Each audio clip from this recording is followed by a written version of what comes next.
بسم اللہ الرحمن الرحیم۔ سائم ہومیوپیتھک انفرٹیلٹی کلینک سے آپ کی خدمت میں حاضر ہوں۔ آج کا جو ٹاپک ہے وہ بھی ایک نوسوڈ کے حوالے سے ہے۔ انفلوئنزا کا ایک نوسوڈ ہوتا ہے جس کو انفلوئنزینم کہتے ہیں۔ جتنے بھی ہمارے پاس کیس انفلوئنزا کے ہوتے ہیں، اکثر مریض آتے ہیں، وہ کہتے ہیں ڈاکٹر صاحب ہمیں بہت زیادہ نوز الرجی ہے، ہمیں بہت زیادہ چھینکیں آتی ہیں، ناک سے پانی بہتا رہتا ہے، آنکھوں سے پانی بہتا رہتا ہے۔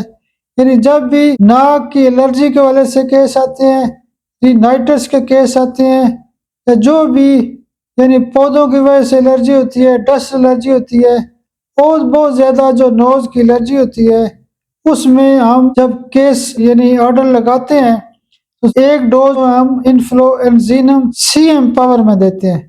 جب بھی ایسے مریضوں کو انفلوئنزینم سی ایم پاور کے ایک ڈوز دیں تو بڑے بڑے مشکل جو کیس ہوتے ہیں وہ ناک کی الرجی کے والے سے یا انفلوئنزا کے والے سے بہترین ٹھیک کیے جا سکتے ہیں۔ آپ میرے لیے دعا بھی کیا کریں۔ بہت شکریہ، بہت شکریہ، بہت شکریہ۔